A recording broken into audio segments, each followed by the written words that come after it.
I'm working on my GNU thing. It's just, Yeah.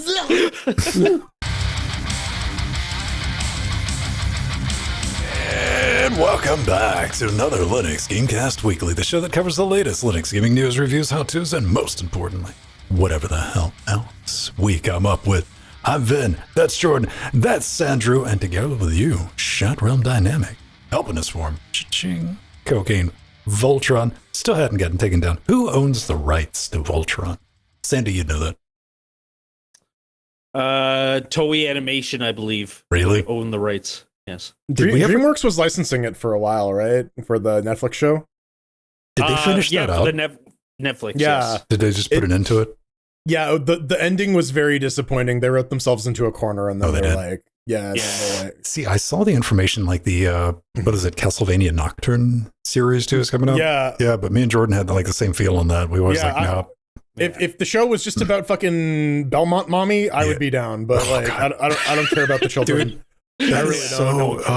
And it's so like an age thing too. And I'm like, I don't care what these teenagers are up to. No, I don't. Like, how you doing?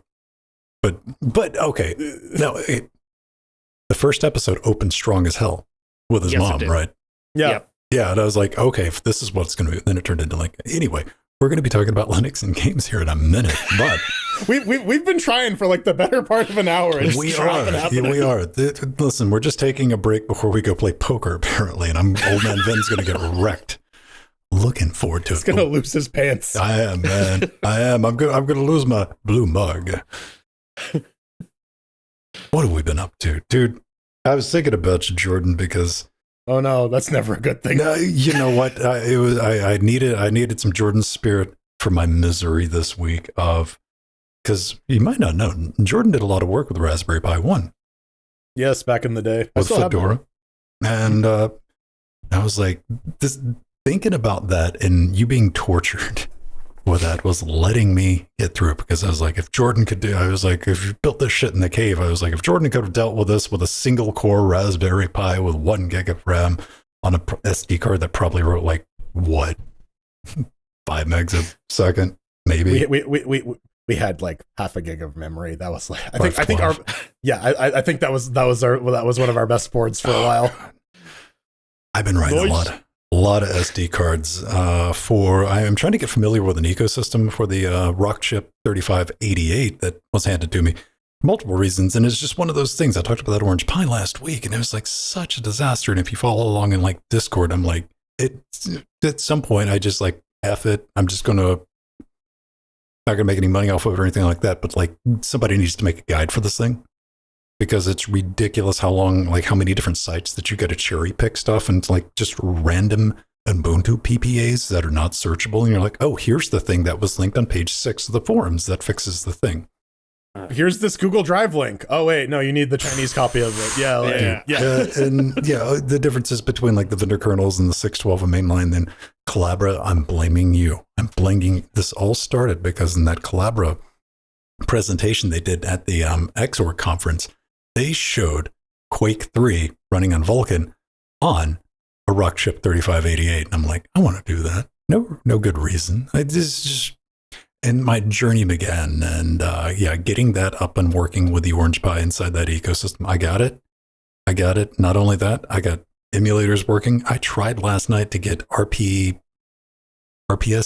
PlayStation. Yeah. I got it to compile, and I can get the shader screen loaded, but it's not completely Vulkan compliant, so it doesn't work. It's just enough to give you false hope, where you go, then it locks up, and you're like, ah. Anyway, well, we're gonna be talking about something you can play on that, though. Theoretically, once that works in a little bit. Yeah, this is true, but man, I was thinking about you, but I'm sitting here waiting to write these cards, even though I'm writing at like 15 megabytes a second, dude. And it's like those 5 or 6 minute breaks of like, now what do I do? Just gotta wait on this. Then I'm going to copy it to the NVMe drive. You had an NVMe drive. We had they were like disk image files, like DD, like couple gigabyte image files that were swap formatted. They were shared out over NFS and then mounted as loopback, because NFS didn't have the extended attributes we needed on the file system in order to, Yeah, we there was some shit. So yeah. Oh yeah, well I had to manually enable a device tree overlay on the kernel. Listen, that also sucks. I feel anyone who needs to like serial in and like deal with fucking U-boot, you have my heart goes out to you. That shit is miserable. Yeah, I did build my own distribution from scratch though. I did learn how to do that. Nice. And it booted, but then I saw that networking wasn't working. I was like, I don't feel like it. No, we're done. That was just a learning experiment to figure out how to get the kernel and everything packed together and make an image and bird it. That's the end of LGCOS. Switching it over to Plan 9. Like oldest. Now, oh man. Jordan. Have you seen any cool guys wearing shirts, band shirts? Go back and listen to the pre-show on this one. That was like, I was like, oh? Yeah. You attempted to conjure a situation and like, I got excited because you were like, hey, shut up. And I was like, all right, where are we going with this? I don't know, man. He just has the shirts. I don't know what to tell you. No, this week has been crazy. Shit's going down in the office. That's why there was no live stream this week. I was preoccupied. My high point this week was I went to the grocery store today and they had candy cane ice cream for 94 cents on clearance. And pepper cheese. Oh yeah. You gotta love the pepper cheese. Do you think you could work out a situation to use, like both of those at the same time? Is there any dish? Let me know. Anybody out there? Like, is there a spicy candy cane cheese nachos? It's like some weird amalgam sandwich. Sounds like a horrible idea. Mayonnaise ice cream. Oh man, Sandy was showing us some of your like super sweet comic books in the pre-show. Oh, yes. Yeah, you just got them laying around everywhere. We were just talking about like going to the flea market, and I'm like, dude, I'd like to go to a flea market. And Sandy's like, look at all the cool stuff I get all the time because I'm the only person who lives in the middle of Canada. Yeah, exactly. Yeah. Flea markets are common here. So one of the things that I had brought up was because Ven had asked, it's like, what's a good find that you've gotten at a flea market? And I'm like, Death of Superman. Death of Superman. Platinum edition. Yeah. Yeah. So how many additional air miles do you get when you swipe that? Not enough. And then the other one. Now I want to film like secret camera with Sandy trying to pay for something using that. I don't know. Whenever I hear platinum edition, I just assume credit card, right? Yeah, he's like, hey, can I put this on my platinum? You know? No, platinum means like the quality of hand job you're getting from Sandy. How would we even like go about doing like this spider email in real life, though? Oh my god! You send them a fax. Yeah, it has to be in fax format. Oh man. Or the old rotary printers. Not a whole heck of a lot. I've been just doing some construction in the. Oh, did you finish the? Which you might not have caught. Sandy just knocked a hole in his wall and left it. He was like, "Well, it's just what I do." That's what you do, man. He's like, "Well, I put a hole in the wall." I'm like, and he's like, "Oh, it was like, oh, okay, all right, not for that, okay." Yeah, I ripped off. Like the old like particle board, like sort of like wall coverings that people used to do back in the 60s and 70s. Okay. So I ripped off a bunch of that in the bathroom down here because that's what the wall was covered in. And disconnected the toilet and the sink, and then started putting insulation in. So that's where I would have stopped right there. The second we get around like piping, I'm like, nope. Well, I'm not dealing with this. So I assume you're putting insulation in this bathroom because you've taken one too many frigid shits, right? Yes, 100%. Well, because like a lot of the time at night, I'm down here hanging out, and I'm like on Discord watching the general disarraison, and I'm hanging out down here, and so like I gotta go to the washroom, so that's the closest one. The way you said that, I just implies the existence of general data raisin. It's like the California raisins. Confirmed. It's true. It's all true. But yeah, like, so it needed to get done, and so I just started doing it, and eventually I'll finish. I'm probably thinking a month from now. I don't know how we're going to transition to that. I got like a bathroom joke, maybe. I just let it happen. You just got to let it happen. It's just like the horse. He's taking an Imodium. He's taking a laxative. He's letting them fighting them out. See who wins. Either way, it's the Steam Update. It's time to die, motherfucker. Here we go. Like this is welcome to just how the news cycle works, man. Last week we were like, it's all about like destroying Windows. We're gonna burn it down. We're Valve wrong. Like Gabe's like chewing on a copy of Vista, boxed copy. Yes. If you see a boxed copy of Vista, like save that, because man, we were talking. Apparently, they're grading VHS tapes. Yep. We're going to run out of stuff. Eventually, it's going to come down to like graded copies of Vista, and that's going to be worth something. Graded boxed copies of Windows 8. Oh my god. Windows 8 Extreme Edition or whatever. The premium. The one that actually lets you use all the memory on your system if you have over 100 gigs of RAM. Oh, right. Yeah. I think that was the Pro Edition. Dude, you could like staple on any type of like weird fanfic to a Microsoft operating system, like just because they pulled crap like that throughout the last 20 years. And dude, like, probably Windows 7 Starter Edition, where you can only have 3 programs running at a time. Yeah. If you want more than that, you got to upgrade to Home. Yeah. Okay, do you think you could take the 3-program challenge for a week? Like how, for a week, maybe it would be. I would be reading a lot more books. I feel as you could only have 3 applications open on your desktop at any time. At any given time. Oh, that's rough. Now, can you have multiple computers and have different 3 applications running on each computer? Just for your desktop PC, and like, but tabs don't count. So my first thought is like, how much can I get away with running in tabs? Yeah. But Starter was for netbooks, so you don't even get a desktop. You get the netbook. Oh no. Yeah, I would just switch to Linux. That's what a lot of people did, honestly. Yeah. Mm-hmm. So our first thing's coming out from PC Gamer. Valve Dev says SteamOS isn't about killing Windows. Windows is good. There's no problem. We're all friends over here. Just quit making this stuff up. We want to give Windows the hugs. I don't know why I sound like that, but I do. It says, I don't think this was at CES.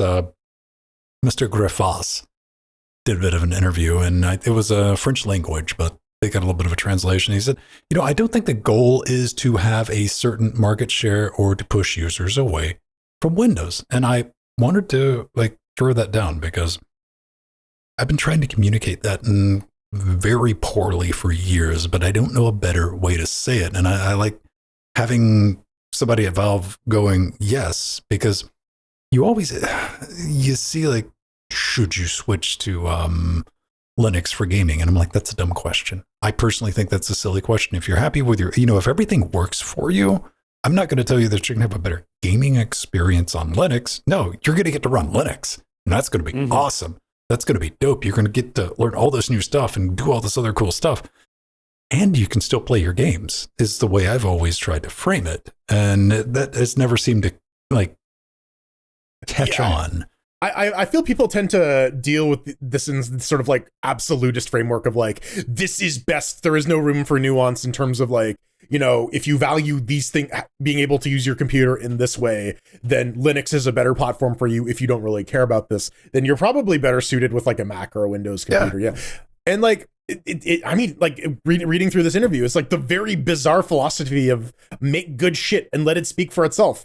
Valve doesn't need to go and try to consume all of the Windows market share. They just need to put out a good product that people like. People are using it and they're like, wow, SteamOS is really, really good. We like this thing.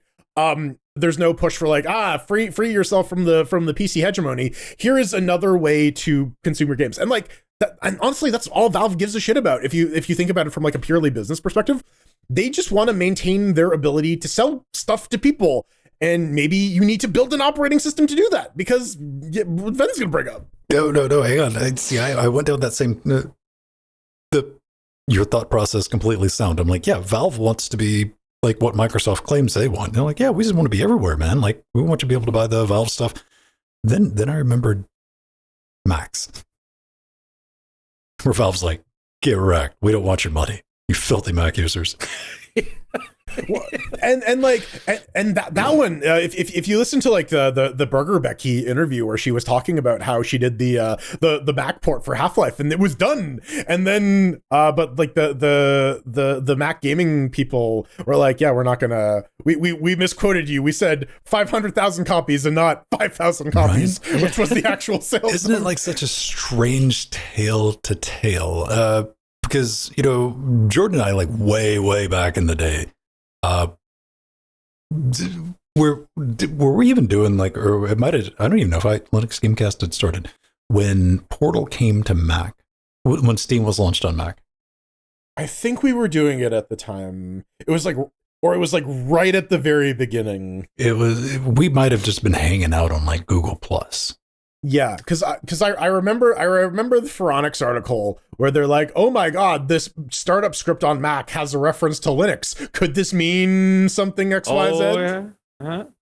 And we sit around and we were like crazy jelly and just like spinning around in circles because I'm like, well, if you can make it on Mac, clearly you could just click 3 buttons and just make it on like, you get what we're saying. We're like, come on, maybe some Linux. And there was all the hubbub for a while, and then we finally got it on Linux, and then Apple and Mac got in a slap fight about that 64-bit thing for the client, and Apple's like, no, you gotta be 64-bit, and I like, Valve was like, fine, we're just not gonna do anything else. So it's a weird tale that we have all these games on Linux, we get a Steam Deck, and if you got an MBook Pro $3,000 that you spend on it, you can probably install Asahi Linux and play more games like that than you could running Mac OS.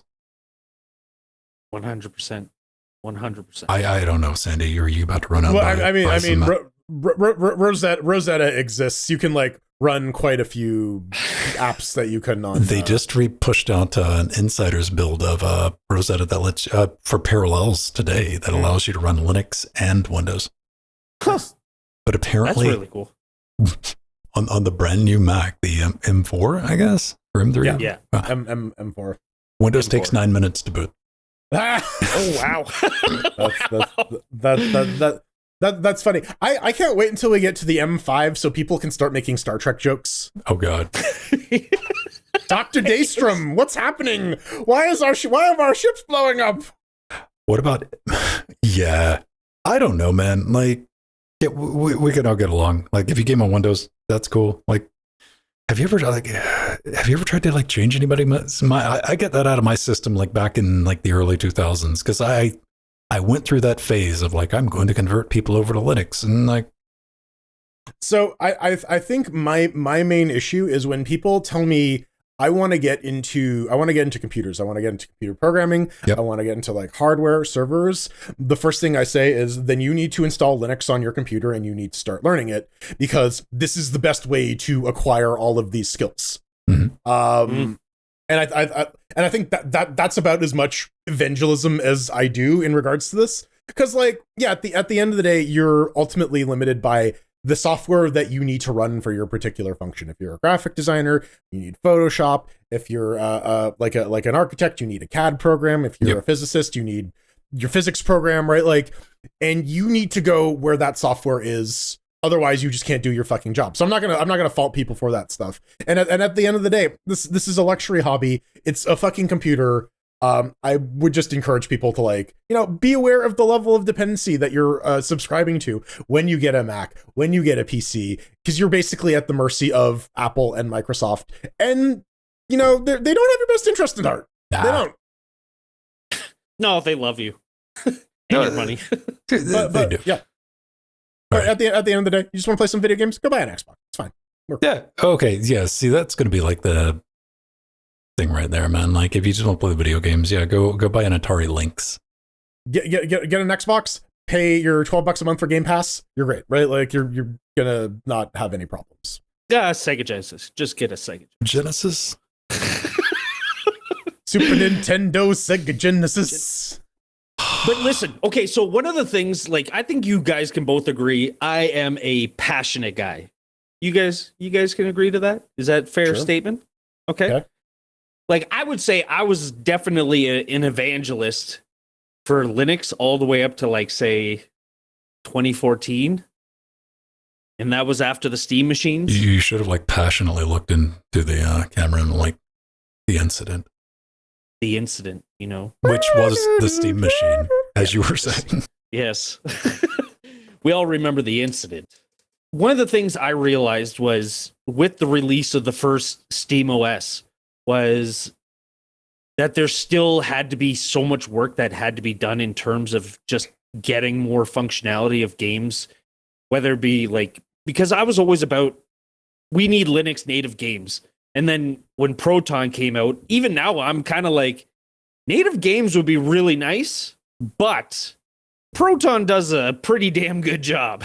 You know, like we would have been ready to like throw down in the streets when the Steam machine came out and you were like, check this out. Everything's going to be better, but we're all just going to be running everything through wine. We were like, no, there would have been riots. Oh, yeah. I mean, like, yeah, I remember bringing it up. We were talking on the show. I'm like, what if we just like standardized on WineLib? What if you just like linked all your shit against that, and you know, and I mean, in a backwards way, we kind of got there. Win32 is the de facto API for gaming now, and that's it. We've lost that fight, and I don't think we're gonna like see native Linux games anymore. I think we're still seeing Linux native games. So like all of I mean, we're not going to see it in like the AAA space and like the indie AAA space. Probably not. But you know, I'm still holding out hope that we will see with the release of SteamOS on more hardware, on more handhelds, that's going to become a significant enough number. Like when we were originally talking about the Steam Decks, that might come back into contention of like getting out that little extra bit of performance. Maybe not. Well, I guess we sort of have a tangential connection to that near the end of the show. And we'll get to that in a minute. You might be someone who plays games on Linux, though. You might be one of those people who switched over to Linux for that superior, hot, spicy gaming performance. And maybe you're not quite sure what games are going to run so well on your Linux system. I got a browser plugin for you. Oh, man. Okay, now, to set this off, man, think about it this way. When was the last time you checked ProtonDB? Do you know what ProtonDB is? You should. That's where you go to check compatibility. It's a brilliant website. Support them if you can. And it, in the early days of Proton, indispensable. Because not only would it tell you what run, what didn't, the comments would let you sort through and find out all the, you know, it's like, oh, this needs that thing in the launcher. This version of Proton, this version of GE, these startup variables, and so on. Yeah, and use this startup command. Exactly. And like that was good times. And yeah, I've talked about it on the show. I was like, that should be somehow be integrated into Steam. And Jordan, I don't think we've talked about this. No, I don't believe we have. There are a couple like other plugins that like do a lookup on SteamDB for like ratings and stuff and price history. But this is one for ProtonDB Peek. You can install it in your browser. It's on Firefox and Chrome. And yeah, it just gives you a little pop-up that says what the Linux support situation is like. Yeah. And yeah, no, it's just handy. It's like right there in the little description. It says ProtonDB Platinum. Yep. Yeah. Saves you opening up another tab and pasting the name of the app in there to see if you need to do anything. And that's just nice to have. Dude, I mean, it is a nicety, and you know, it saves you from it's the search. It's that opening a new tab, do the search with the ProtonDB, go find it and sort through it, and just let you be able to click right through it. But when was the last time, Sandy, that you launched a game in Steam and it didn't work? And we're talking about a Windows game through Proton. And I mean, it just ate shit. Oh, it's been a while. It's been a fucking while. Elite Dangerous. Oh, yeah. Elite Dangerous? Yes. Oh, no. That would have been what, 2019? Because like it runs decent now. Like I haven't had any issues. I can't get into the game. It launches and it doesn't connect me to the server. It's been that way on like 4 different computers. It's great. My account is fucked. Okay, oh man, that's a story for a side project right there, dude. I always confuse Elite Dangerous with Star Citizen. They're very, very similar. Mm-hmm. Well, I mean, one's a game though. Well, yeah, one released, yes. Yeah. Yes. All right. There you go. There'll be a link in the show notes. ProtonDB Peek. Go check it out. I've already set it up on Firefox, and it worked. It was great. Loved it. Now, I want to ask both of you since I got you here. Do either of you keep the Steam app installed on Android? Yeah, for the two-factor authentication. Yeah. Yep. Yeah. Do either of you know, or anybody in the audience, feel free to leave me a comment if my dumb ass just can't figure this out, how to stop that app from opening all Steam links?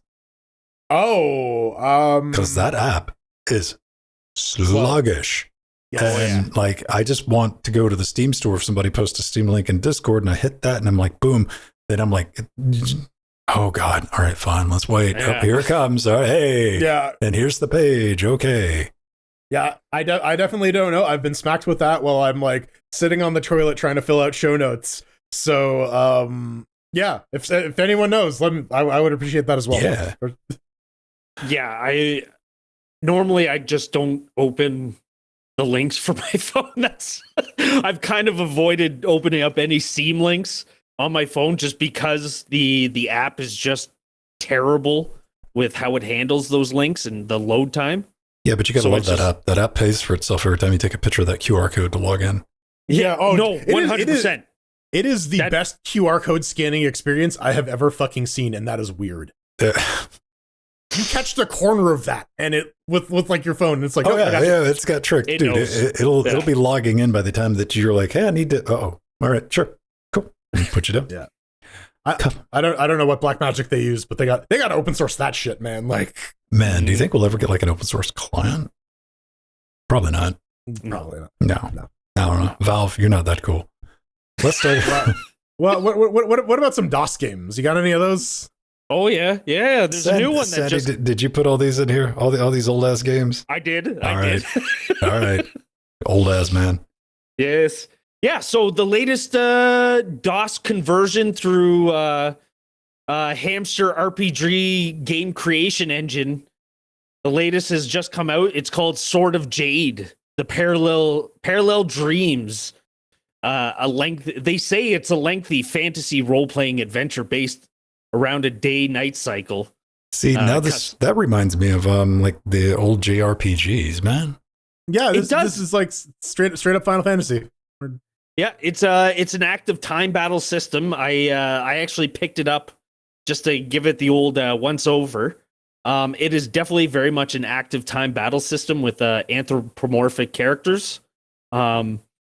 This was apparently a game that was built on MS-DOS, but then the guys that created the game came back years later and they're like, you know what? We're gonna run it through. Okay, you see, that's even a weird one, man. They said they've updated from the original 2005 MS-DOS. So these guys were hipstering back in 2005, man. Mm-hmm. I guarantee that they were teenagers when they made this game. Because there's a lot of broken English dialogue in this. I'm like, you either had to be either not a native English speaker or be a teenager. Just not very well educated. Yeah, run it on CentOS 6 if you're kernel 2.6, right? Yeah. When they say lengthy, the game maker estimates about 20 hours, which is that's a long run. Yeah, for RPG wise, that's kind of short given some of the contemporaries. But yeah. If you're looking for a brisk JRPG experience, maybe give this one a go in 20 hours. What's our happy spot when it comes to what was the name of the game again? Sword of Jade Parallel Dreams. So there it is. Yeah, go play around with it. How long for a good game? I know we've had that discussion, and I think I landed on 20 hours. I'm good. You give me 20 hours. I don't need 80, 90 hours. 20, 24 hours. Whoa. $60 well spent. I would go so far as to say even 10, but that's just because I have a really bad attention span. Mm-hmm. So if you can get in and out and give me a good experience in 10 hours, I'm happy with that. What about games like Mouthwashing, where it's yeah, where it's very short. Well, and I think a lot of it has to be on a case by case basis, right? Like, Yeah. like it's like the old Netflix shows where they just let them be any length, right? Like you could just have like you can have a 20-minute episode followed by like a 90-minute episode, and it was just like however long it actually needs to be is how long it needs to be. That's kind of my stance on it. Yeah, I'm a big fan of the 40 to 50 hour time frame, just like because I find like that's not. Like it's still short enough where it's like you're still progressing. You feel like there's a progression, a quick progression, but at the same time, it's like you have more than enough content in there to give you that money's worth. It also depends on what you're doing, right? Like if you have like a really fun gameplay loop that's just like engaging, and you just like if you have like really sick combat, and all you want to do is just like go into the game and like kick the shit out of people, like maybe you want a longer game experience. You see that.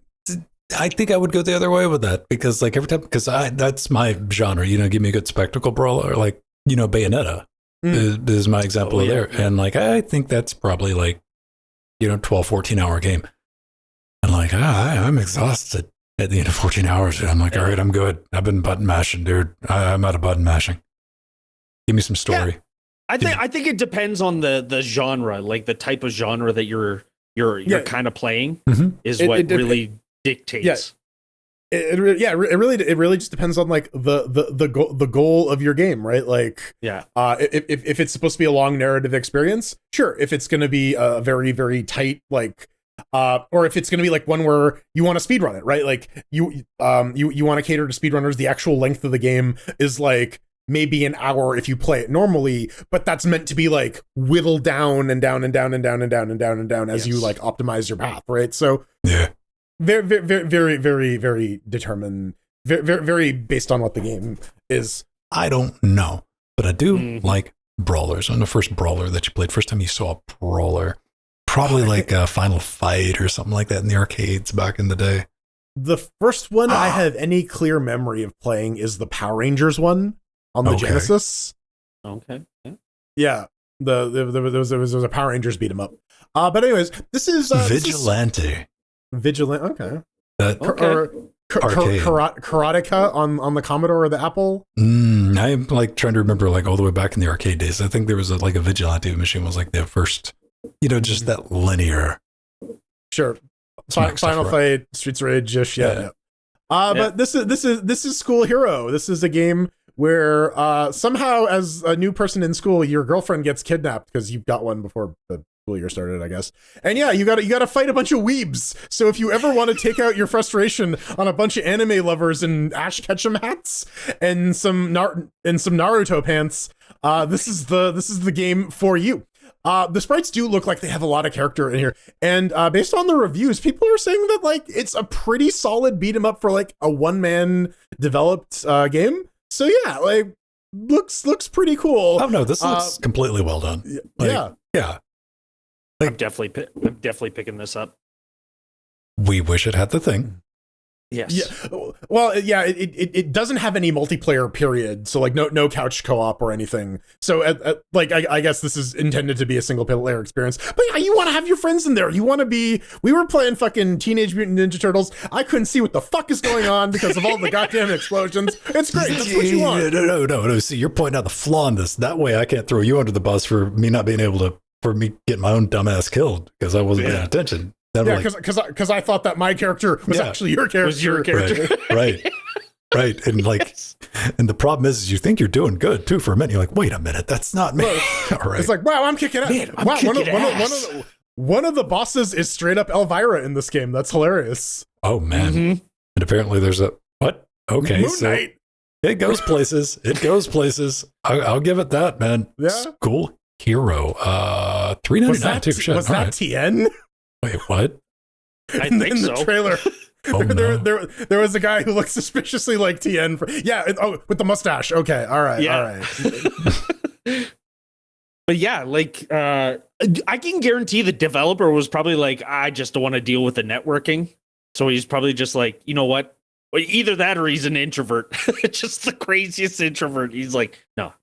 This has been like one of the biggest surprises though, man, because like when we think about it, I want to play this game, but I don't have the energy in me anymore. The 9 souls.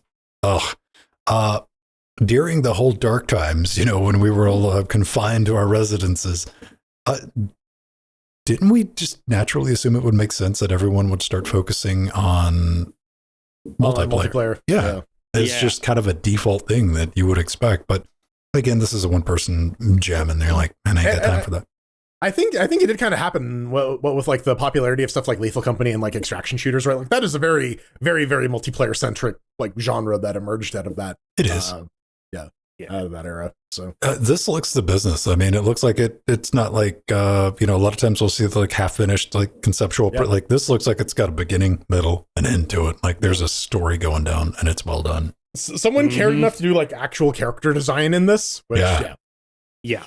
Go check it out. Yeah. Links in the show notes. Hopefully it'll work with your Nintendo Power Glove, and then you can try to plug in your Gravis ultrasound to listen to it. Oh man, I was having some thoughts with this. Oh yes. I was, Splittown. man. Like this is because we've all played the the Double Fine remasters, Grim Fandango, Maniac even some newer stuff like Thimbleweed Park. Thimbleweed Park, you know. And they're all right. But that's what kind of got me just kind of like looking over at this. I'm like, well, what's going on here? Why? Because this just nails the aesthetic. Like, I think this nails the aesthetic. I don't know what it is exactly about it, but help me out, gentlemen. I mean, it's got the feel to it without trying. Yeah, exactly. It has that like LucasArts like painted sprite sort of look. Also, I gotta say, Leonard Nimby got me. That's the name of the main character. That got a chuckle out of me. But yeah, definitely like takes that early sort of PC game graphics from like Curse of Monkey Island, Day of the Tentacle, that kind of stuff. Point and click adventures. Very, very much inspired by this. Although this one apparently has some branching paths. There are, depending on your dialogue choices, you can get different endings, and things will play out a little differently, which is a lot different from some of the older, like the Thimbleweed Park had a bit more variance, but like Day of the Tentacle, there was the correct order of doing things, and dude, Thimbleweed Park had places you could go that we never explored. Thankfully, if you put that thing on hard mode, like Man, so this is early access. It's not the cheapest thing in the world. $17.99, currently 10% off, regularly $20. And if this is your jam, but I gotta say, just for me personally, what do we need? Intel 8. Okay, system requirements are dope too, man. 1404 Ubuntu 2.8, dual core CPU. You can run this on a modern Chromebook, probably. Modern IBM PC. Yeah. Yes. When we were playing all the Double Fine remasters, for me, I felt like this genre died out for a reason. Like it just didn't, because I went into it with a lot of gusto because I enjoyed those games back in the day. Day of Tentacle, and I'm like, all right. And then I'm like playing through them again. I'm like, I just expect more in a game.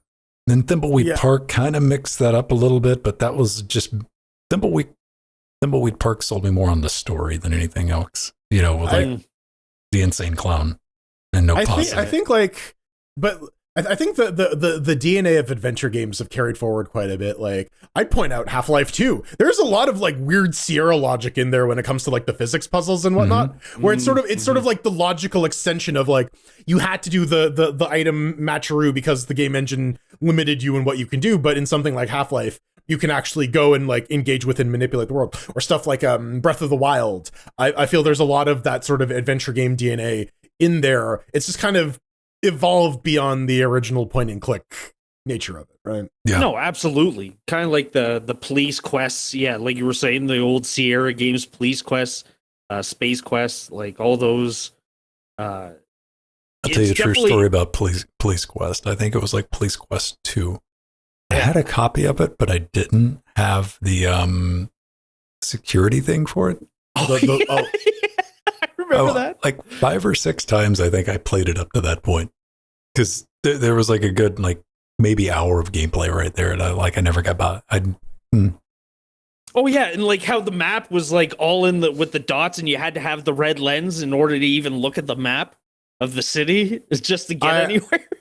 I had a bunch of decoder wheels that got destroyed that you needed to like match the symbols in order to get past the copy protection. Oh, those were the days where you didn't need kernel level anti-cheat. Okay, did you ever experience the because a lot of them were printed on the dark red paper. Yes. So the photocopies. Did anybody have like nigh unlegible like copied pages that you would try to decipher? 100%, dude. 100%. Dark times. Those were dark times. That was a little before my time, but yeah. Oh man. So Sega, dude. Okay. Sega! I don't want to ruin anything for the video watchers. What are you talking about? That's a PlayStation logo, Sandy. It's for Nintendo games, right? Wait a minute, that's not right. Exactly. That's a re-implementation. Not even. This is a brand new game from the ground up. Yeah, Sonic the Hedgehog XA, which you can check out their GitHub page. It's they rebuilt the game for the PlayStation, and my PlayStation 5, the PlayStation 1. Oh, I mean, you could play this on a PS5. I think it has PS1 backwards compatibility. So yeah, I guess you could, yeah. But Ven actually brought this up earlier. If you're a contributor to the Patreon and you're on the Discord, Ven posted this earlier this week. They just came out with their New Year's release for the game, and it's apparently fully functional. They got it fully functional on PlayStation hardware, so you can run this. I actually quite interested on actually testing this. I tested on the emulator. It runs phenomenal, but emulator is different than actual original hardware. So will it run on the rock chip once you get PCSXR compiled? That's the real question. I've already played it on the rock chip. Okay, all right. Yeah, nice. I got screenshots. How does it play? So how does it play? No, just fine. Okay. Yeah, you see the here's what I had to do though. All right, I grew up with PAL. Mm-hmm. So I'm used to Sonic. Hear me out. Put down your pitchforks. I prefer the Japanese and American music. I prefer it, but it doesn't feel right. Okay, gotcha. I get you. But I tested out the PAL version just out of habit, and because I knew what that was supposed to sound like, and they've redid their entire thing, and I forget the name of the DuckStation. Might have been the emulator I used. Yeah. Yep. And I loaded that up. That was a rough day because I was also doing a Daytona on the Dreamcast, and talk about images that you can hear, right? Daytona. And no, it runs just fine, dude. No problems with it. Played around, and I'm definitely going to be using it. Is the entire conceit. I'll let people on Next Interfacing Linux whenever I get around to doing the Orange Pi thing, because that's not even supposed to be a project. But I'm going to try to find. Feel free to throw me some bones, man. The wrong games for different emulators. So this is going to be the one for the PlayStation. I think Sandy. Try to get one of those Mega Man games on the Sega Genesis or whatever. That Mega Man was on the Genesis. They did a one-time release though, right? Yeah, it was a one-time release. That's what I mean. Sandy, you posted what was it? Final Fantasy on the Dreamcast or something like that. Oh, on the Sega Saturn. Saturn. One of the guys did a proof of concept of porting a bunch of the a lot of the assets, the videos and stuff like that over to recompiling it for the Sega Saturn. And he got the first little bit done, but he's it's a lot of work. See, this is absolutely a Pedro question, but I'm very curious if Bunlith ever got Bloodborne PSX actually running on a PlayStation 1. Dude, I wanted to get, because I tried to get the PlayStation, because I wanted to see if I get Bloodborne something up and running, but we just need more maturity. But you might be wondering, why are we bringing this up? Well, what we just said, this is completely open source. It runs on open source emulators that you can play on Linux, and I'm always going to champion somebody doing something weird like this. This just fills me with a joy. This is why I want a time machine, just to go back and mess with people. I want to show up and leave these laying around the schoolyard, just PlayStation disc. Ben's just showing up at my childhood home with a fucking PlayStation version of a Sonic the Hedgehog. No, but that's how you fuck up the timeline, and that's how we get the Nintendo PlayStation for real. Yeah. Someone's uncle who works at Nintendo sees that shit, and they're like, fuck, we gotta backtrack on that shit. Kill the Philips contract. Contract. Dude, can you just fucking Nintendo created its own worst nightmare, dude. They really did. It's like I think the dark part is like they don't care. Yeah.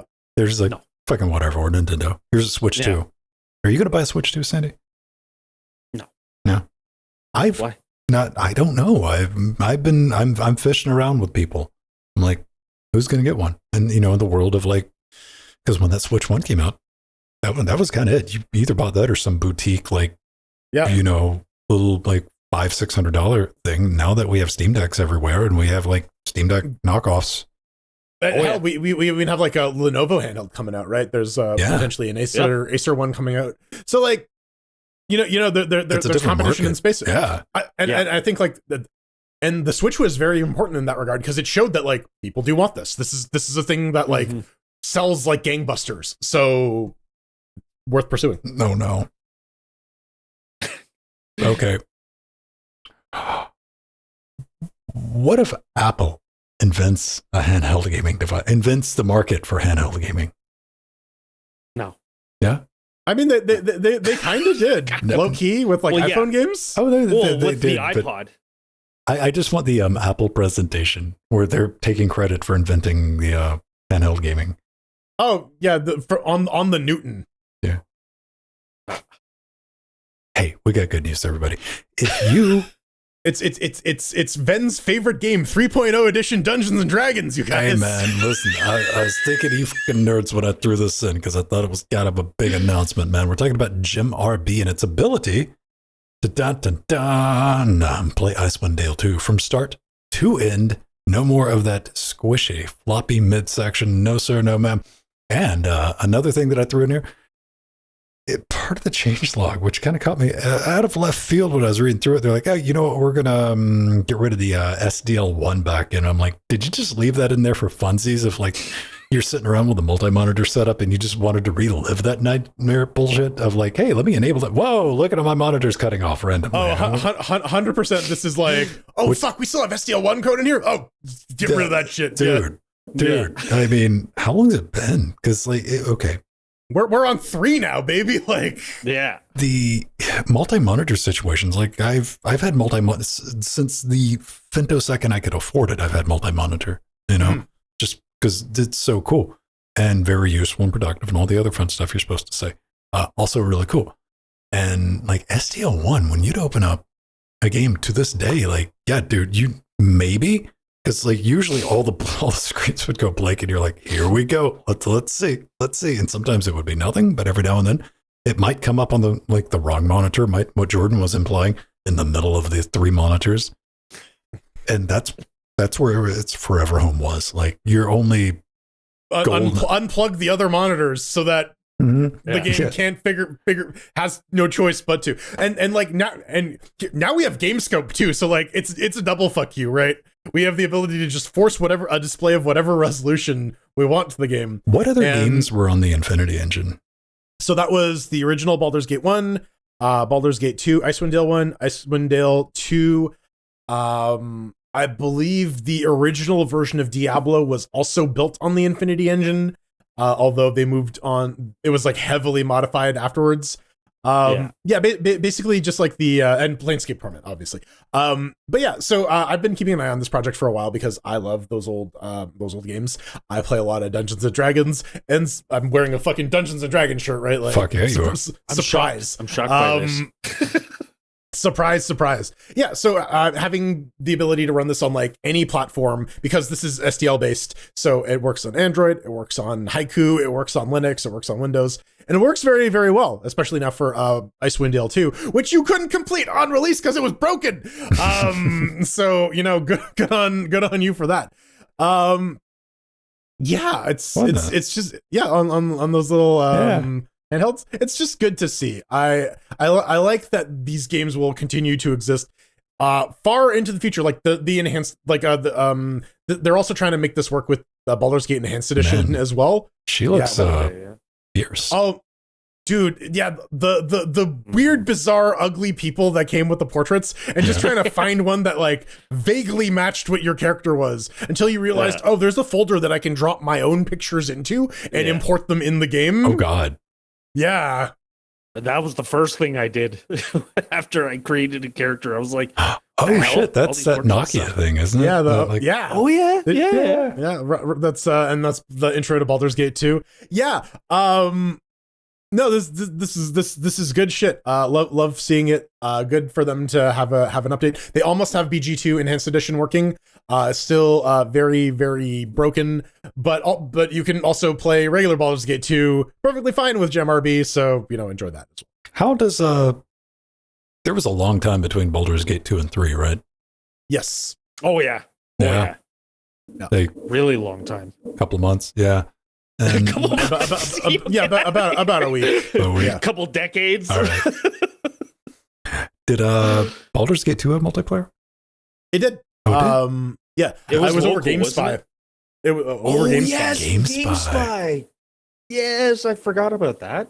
Dude, because that's what I was going to ask. Is like, was it like IPX networking? Like, do you have like do workarounds? Yeah, no, there was some like LAN, IPS, SPX, GameSpy stuff. Okay. I never personally had it. I never tried doing the multiplayer. I tried getting into a multiplayer game in GameSpy, but that just never materialized for whatever fucking reason. I don't remember. Because like I played what do we play? Like Diablo. We did Devolution X. Yeah, that was like frighteningly well done. Just sync up and like plug and play. Yeah, there are a little bit of issues with like the catch up because like but like that improves over time. I imagine if we like had a WireGuard tunnel between the two of us, also that would have just gone away. Yeah. What was the first game you played online, Sandy? Diablo. Yeah, and then right after that would have been Baldur's Gate. Mine was Doom. Yes. Mm-hmm. Yes. Classic choice. Ran like shit. No, Doom over dial-up. Doom over dial-up, baby. Yeah. DOD, baby. Hashtag. All right. We got some hardware to talk about. It's the news segment of the podcast. Yeah. I mean, you know what? I'm not disappointed in this, but I'm not excited about it either. It's kind of what we were expecting. Well, it is, and like for like a different reason here, man. But of course, the new Battlemage is out, the 570, which is a little bit slower than the 580. Sometimes, when it's thinking about it, occasionally, depending on the benchmark, this thing is genuinely all over the place. It's got 10 gigajoules of memory RAM. It's $80 less than a 4060. And now here's the thing I'm upset about, because when I heard, hey, the 5070's out, what did I do? I immediately went over to the internet and I opened up Amazon and I opened up Newegg and I said, that has to mean that the B580s are back in stock. I would like to purchase one of those, please. And the internet's like, you got $400 because we got to, like, we can scalp you one real quick if you want. And I'm like, no. Anyway, back to the B570. So I was a little less excited about this, but it is out there and it is just a little bit cheaper. And Jordan, it's quite impossible to nail down the performance of this thing because it genuinely is, it can be at the top of the chart. Yeah, 1920 by 1080 or the bottom. It's all over the place. Yeah, with some of like the NVIDIA and AMD releases, we see like they've clearly like have a position in the hierarchy. This is they're it's fucking Thunderdome here, baby. Like you're 1080p medium, 1080p high. Loses a little bit out in 4K. Here's not Baldur's that Gate, man. You guys would know about this. Let's see. Where's the that's on the bottom. Bottom's Gate. Listen, dude, is 87 considered okay?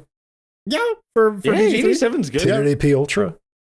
Yeah, that's good. I mean, considering the 7600 XT is only doing 116. Mm-hmm. But mind you, like they didn't run it through Vulkan, so who knows? Well, Team 3060 12 gig represent 90. And I mean, like, shut up, I got one. Yeah, honestly, like for BG3, the maps are pretty big. So like, yeah, and there's no loading in between, like going in between individual sections of maps. So yeah, it's all right. The moral of the story here is you're kind of almost better off going with the 7600 from AMD, just because you will get consistent performance. But you know, this is what you're investing in the future. You're making an investment in yourself when you buy an Intel Arc card, because you, as a Windows user, you can get a bit of a taste of that like AMD life on Linux between like 2015 and 2020, where the drivers just get faster every month. Every month you squeeze out more and more performance, until it's such a weird thing. Like when you think about that, like if you want that nostalgia, maybe you were an AMD user during that time, and like you want that nostalgia hit again, because who thought we would ever have another GPU manufacturer? Mm-hmm. That's true. That is so true. And they're figuring it out, man. Yep. The other thing we should say, these are all Windows best benchmarks, so the applicability to Linux, I mean, it's probably varies equally as wildly, all things considered. It's on the i95 i95, whatever the fuck it is. I mean, like in I was looking at like The Last of Us, man. Like it lost to the A750 in The Last of Us, like just across the board, which was the last generation, this version of the card, which. Yeah, how much of this is just like driver wonkiness? 100%. That's literally what I was going to bring up. Is it's probably driver wonkiness, because it's still early years with them coming into the hardware space. You know what I mean? Like it's like there's even beyond that. Like NVIDIA sends people to game studios to like write machine code for their fucking video cards. Yeah, AMD drivers have like. Even on Linux, we have like per game optimizations that attempt to like identify like specific binaries and route things in specific ways. So like these drivers are very, very complex. They have a lot of game specific code in there. NVIDIA and AMD have like years of this shit built up. Intel does not. And so they do have to play catch up. Yeah, 100%. It's wild, man. Like I want to love the Battlemage, and we all want player 3. We need player 3. Yeah, we need it. And Matrox ain't coming back, baby. I mean, maybe it is. I mean, who's the Chinese one that's making the server GPUs? Oh, wait, server GPUs. Yeah, there's a power something. I forget what they're called. Oh, Power Color. Not Power Color. No. But they were making their own like server GPUs for transcode and for like AI stuff. Huh. It seems like I know what you're talking about, but I'm not 100%. We talked about it on the show like 5 fucking years ago, and I've smoked way too much weed in the interim, so. Well, anyways, on the subject of AI.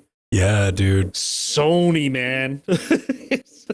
They're just coming in with all the legs, the new types of legs. So Sony just came out with a new patent. Yeah. It came out with a new patent including AI systems to predict player behavior and reduce online lag. What does this even mean? So essentially what they're trying to say is that with this new AI system to pretty much predict player movement in a game, it can pretty much help alleviate a lot of the network lag that a person is dealing with when they're trying to play a game online, which I think that's just going to create more issues. So like, yeah, I mean, what they're talking about is like they have a couple of these patents in place that are like using AI to predict player pattern, and like a lot of that is just like rollback net. It's fancier rollback net code. Rollback already does like some level of input prediction and then just corrects it once the actual commands come through. This is now just doing prediction based off of a model trained on you, which should theoretically, while you're playing your Call of Duties or your Street Fighters, should hopefully mean that like that the predicted block is actually the move that you are going to make, because you know in these situations you do historically block and then they roll it back. I don't know. When I read this, that's what I consume, or that's what I understand. The other thing I saw, Ven pointed this out, was detecting saltiness via the controller.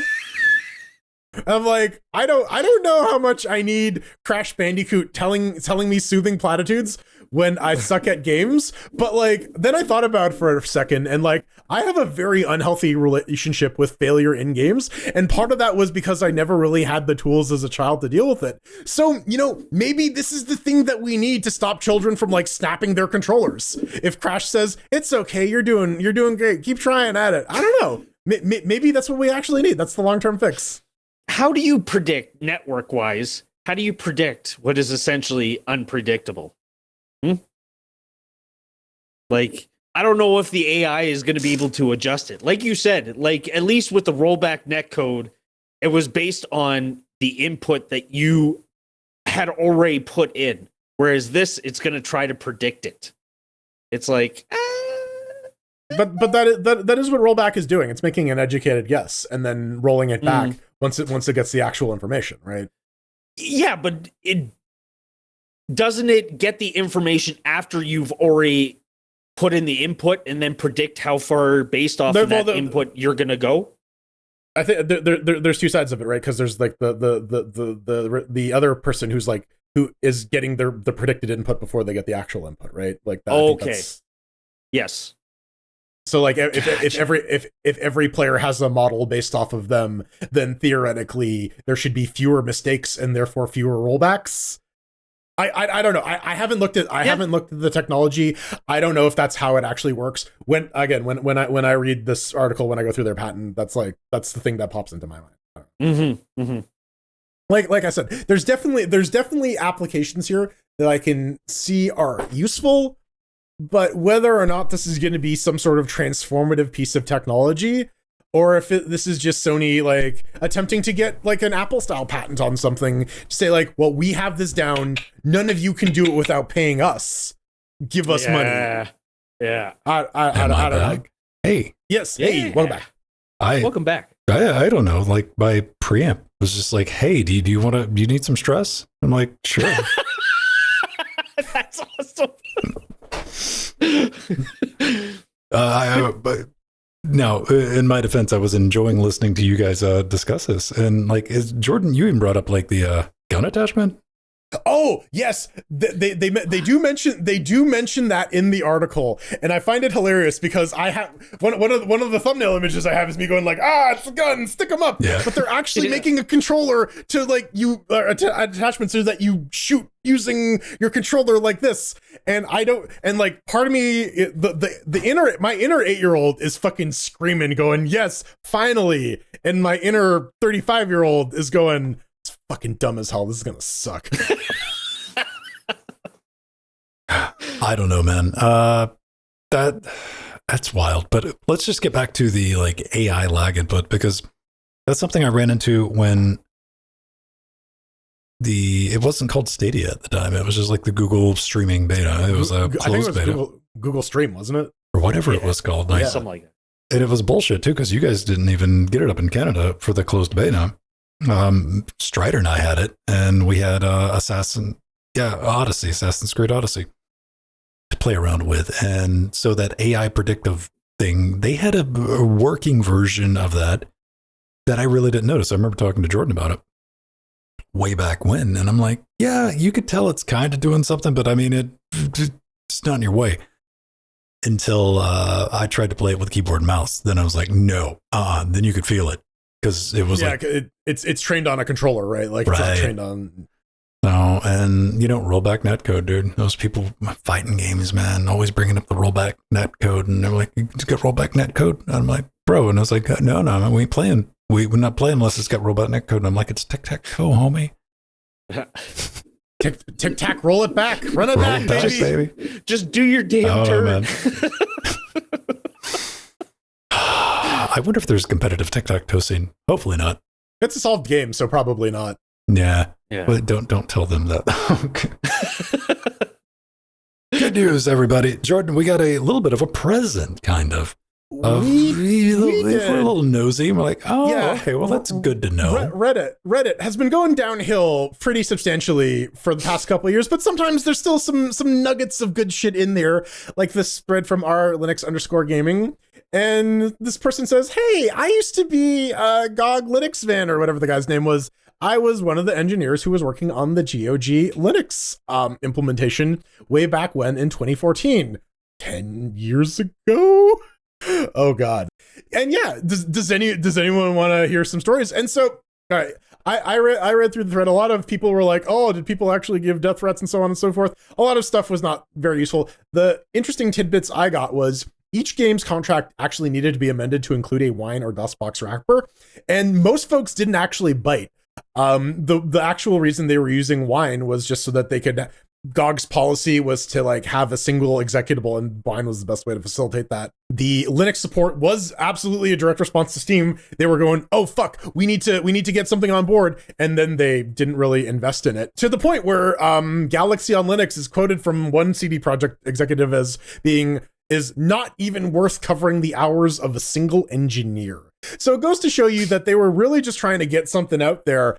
They didn't really put a lot of like effort behind it. It was really just like, hey, Steam is doing this, we're doing it too, you guys. And we saw how that fizzled out. So yeah, that's kind of explains why this happened. Confirms kind of our suspicions, our pointless speculation. He's talking about like when the business, the critters that making all the money were doing all that, and they're like, no, they're just gonna have that vision. They didn't want to write it out because, Sandy, you bought, how much did you pay for that Steam machine? The original Steam machine, my man. Oh, too much. $1 billion. Yeah. $12 billion. No, it was I think it was like 1,200 or something like that. And that was like the 12 billion Canadian Canadian. Yeah. Dude, and when those were released, we were excited about them. Oh, hell yeah. But, you know, we did not have Proton. We did not have Vulkan. Like, it was very early days of Vulkan, I believe. Yeah, we all knew that. We're like, I don't know if these are, They were also priced like PCs. I think that was the main problem. Yes. Priced like PCs, not a lot of Linux titles, and, you know, Valve didn't help things by, you know, releasing their own versions of it that were undercutting like Falcon Northwest and like Dell and places like that, and it didn't go good. The Steam Link was just a better experience because you could like still actually play your games. Mind you, they were being hosted on a Windows computer, but you could play them. The Link was interesting. Yeah. We got the Steam controller out of that deal. We got Rocket League out of that deal. We never got The Witcher 3, which was on that. And I remember. Or Street Fighter 5.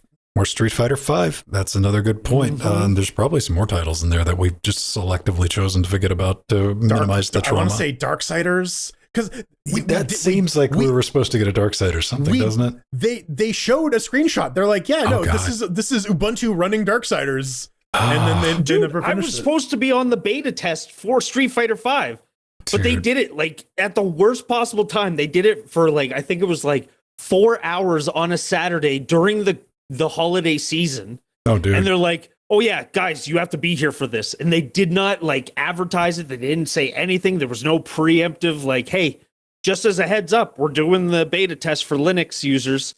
Nope. It was like a 4-hour window. It's like up yours, Capcom.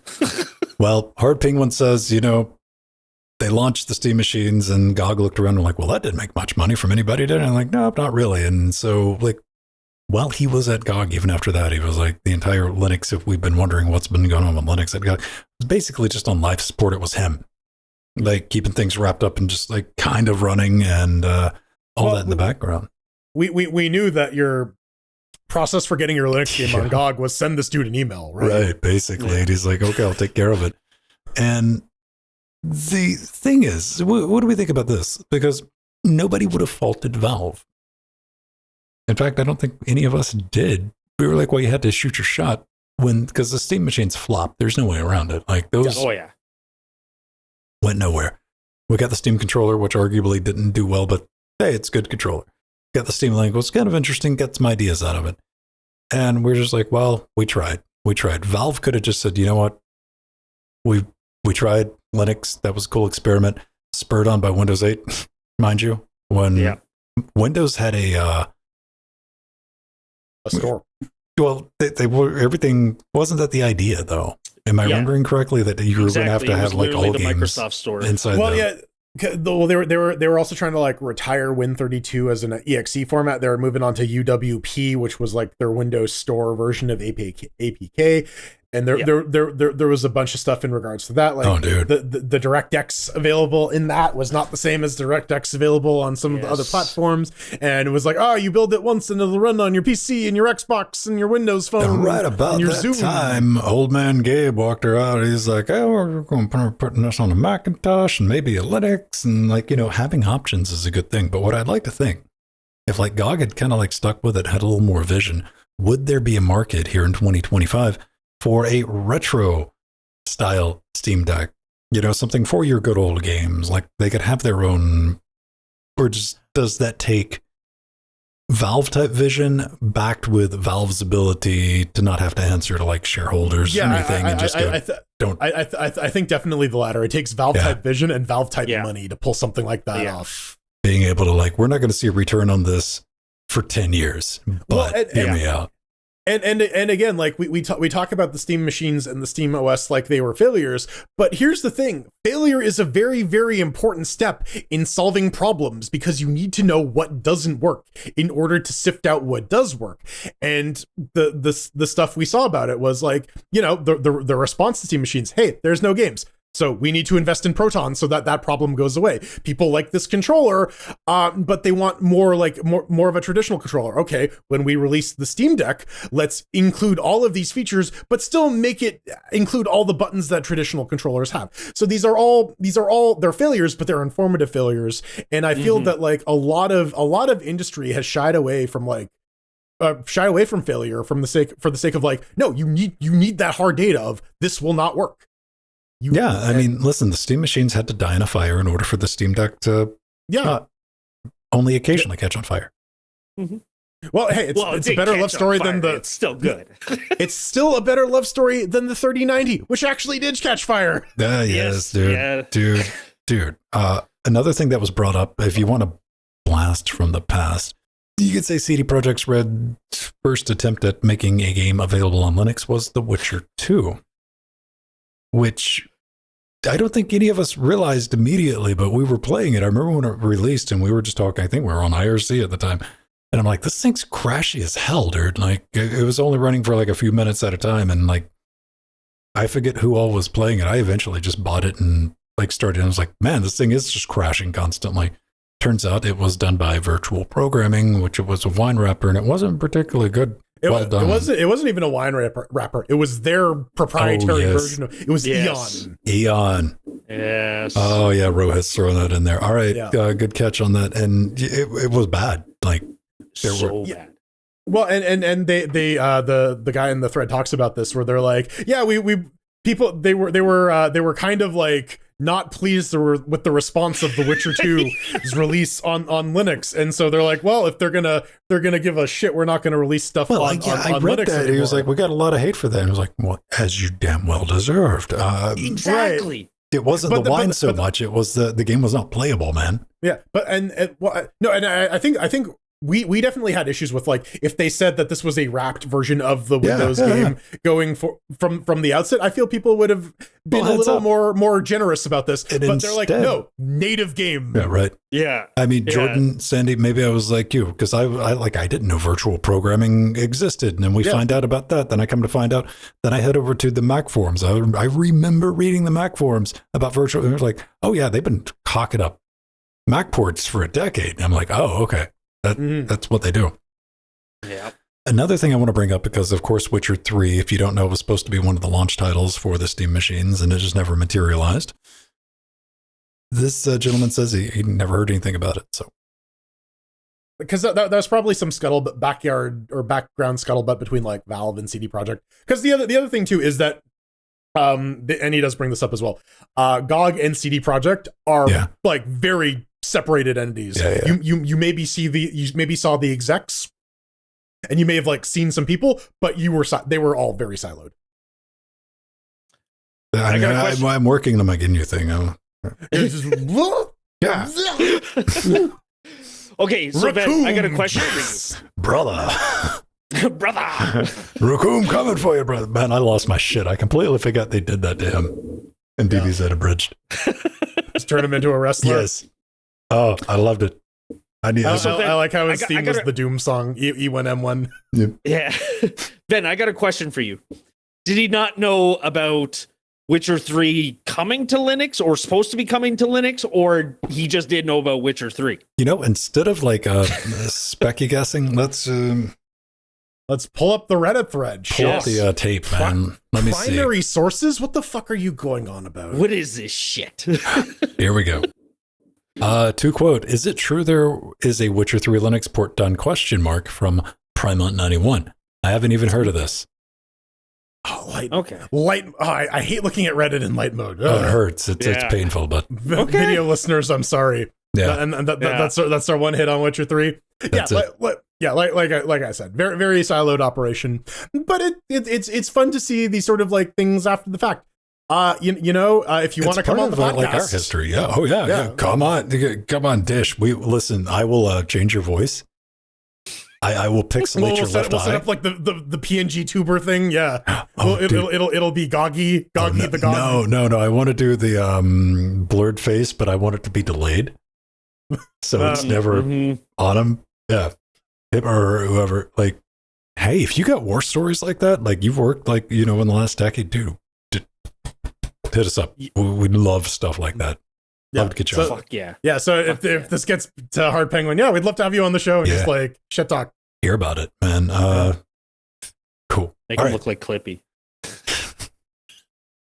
Ladies and gentlemen, boys and girls, we are about to close it out. So if you want to get the show and you're watching on YouTube, head over to linuxgamecast.com. You can find stuff like last week, man. There's a great moment here in Lethal Company where I'm like, hey, guys, hit the tilde key. Then all hell broke loose for quite some time. It was very entertaining to watch. We are going to be doing a little bit of poker here in the after show this week. Yeah, we got sucked into some gambling at the end of that. I immediately just like, I wasn't going to stop anybody, but man, I did not have to persuade anyone. Everybody's like, hey, casino. Ooh, gambling? What is this? Gambling. Shinies. Man, I couldn't talk any shit. I was in there trying to spin the wheel, dude. And So, come check out the after shows and check us out live, twitch.tv, Linux Gamecast. We do this on 8 p.m. on Saturdays, weekly, daily Wednesdays. We do that on Wednesdays, as you might have guessed, at 3 p.m. And of course, we got the Trackmania, the TM2 crew, the top 100 Trackmania players on Steam, because there are only about 100 daily. Also, we're speedrunners, according to Games Done Quick. This is where we get together, man. This is a great time where we play, we do Trackmania 2 and we do RPG. We get our own private server that's running on a Raspberry Pi right here in my house over in the rack. And we invite you to come and race with us because people are still making new tracks. It's a great time. It's not hardcore like simulation racing. It's fun arcade. I call it physics puzzle platforming with wheels. Love to have you. Get up to that on Tuesdays and of course Fridays. And Jordan and Sandy, you guys were recently together like 2 weeks ago playing some them Toidles. Yeah, I think we need to come up with like a fun little character goof for a Baldur's Gate playthrough. We're gonna see how we can keep that up with like Abbott and Costello versus the Mind Flayers, or like or like Pee Wee Herman and Barney the Dinosaur versus the Gith Yankee. or some dumb shit like that. All right. Oh yes. Sounds like a time. If you want to come hang out with us and party with us in our Discord, you can become a Twitch sub. If you got Amazon Prime, go ahead, drop that in, link it up to Discord. Not going to help you out with that, but Shenanigan Finances, patreon.com/Linux Gamecast. Get you into our Discord to get a live and uncut version of this show and a warm fuzzy feeling where your right nipple is, letting you know that you help us keep on trucking. And of course, down here we got wish list for Jordan, myself, and Jill. If you want to pick us up a little something, we might read about it here on this very show. And of course, it is a podcast, hosting it all. So sync it up, ad free, enjoy it, share it with people that you don't care for. Confuse the hell out of them. Do you ever recommend podcasts to people? Sometimes it's like, if it's relevant to like the conversation. Yeah, like I'll mention, I don't think I've ever like found like, because like a podcast is kind of falls into like background listening. I've never had like you gotta listen to this. I probably have thrown like maybe an episode or like a strong suggest of like hardcore history on like some weird ass topic, some shit like that. Yeah, like I think it's more like, I would suggest an individual episode because like the particular podcast in question was interesting. Yeah. I don't know. I've been listening to a lot of Behind the Bastards though. That's what is that about? It's just like they pick like famous shitty people and like go over their biographies. Oh, the one I'm listening, their latest one right now. I'm plugging another podcast. Yeah, it's no. They're attempting to solve the question of, is Oprah a bastard? Okay. Yeah. Is Oprah a bastard? The jury's still out on that. Yes. Bastard adjacent seems to be the conclusion so far. Sandra Martini, do you have any podcasts that you listen to, man? Yes.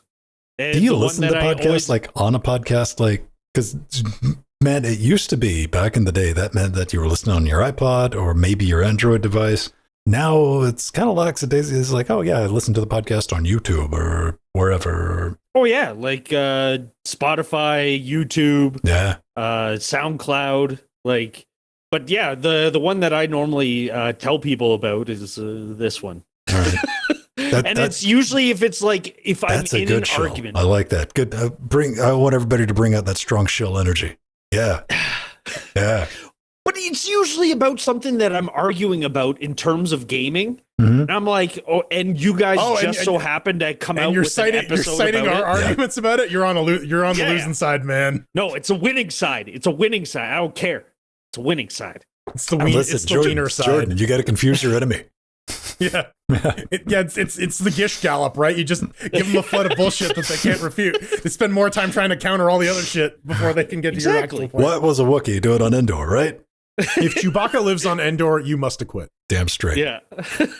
Ladies and gentlemen, it is definitely time to cue the music. You can always find us right here on Twitch, 8 p.m. Pulling out of the Nightmare Train Station. That's what it says right up there. SS, confuse your enemies. Yes. Anger and confuse. Also outlive your enemies. That's also a pro strat. It is, man. It is. So if you want to get in touch with me, you can find me on all the social medias, X, Blue Sky, Mastodon. Is there anything else? We got a Facebook page, Linux Gamecast. Search for me. I'm just at Vin, hanging out, posting shit. Interfacinglinux.com, working on some stuff. The end of this month, stick around, especially if you're in Discord. I'll probably give you guys in the Discord. As soon as I get clearance, I'll sneak some stuff out and be like, hey, look at this. This is pretty cool. I'm Jordan. I'm still kind of feeling it from David Lynch passing. So I'll just tell you, follow me on Mastodon at Frojo at mast.linuxgamecast.com or Frojo at bsky.app. And fix your heart or die. Oh, and I'm Sandy Martin. You can find me on What's that, Mastodon. your heart attack face? Yeah, that's my heart attack face. You also can find driving me on in reverse. Yeah, exactly. You can find me on Mastodon at Altimore at mast.linuxgamecast.com. Yeah, you got to do it exactly like you just said. You write it out. That's the only way it's going to work. Time for some credit. Is it mayo or is it Miracle Whip? You won't know until you open the jar and put it in your mouth. Quantum Mayona. Yes. It's the latest qubit. We got to thank our advisors out there and our executive producers 1, 2, 3, 4, 5, Ian E. Shep, Kurducky, Drummer, Thatargos, Bob Bram, Tama, and Scott, and our little Nicky fans, Eggy, Basil, Empty, Casey, and Sea Monsters. They are, I don't know, Joe, John, Dirty Dean, Angel, Dementor, System T, RL, Ryder, Ex Machina, Nemo, Verdanuda, Trudgy, Mike, and Kaijor. How many of us gonna put in chat at one time? A lot. Death Notes. Look at them go. Chairlings. Oh, I'm trying. Joanna, Steven. I'm sorry, man. Listen, dude, all our Libra players, Sandy and Shuddy. Hey, check it out. Also, want to welcome back 2 new patrons. We love you. Good to see you back, Beastwick, Kaijorai, and of course Don_M for that resub, and also Mir. I saw Mir do a resub, and I don't know if I caught that. Until next time, get out there and hide your Steam decks from your Steam machines, and double up or quit, double stake or split, baby. The ace of spades. Dynafire, everybody. See you next week. Do you have a soft spot in your heart for like diseased attempts at ASCII? 5 dudes.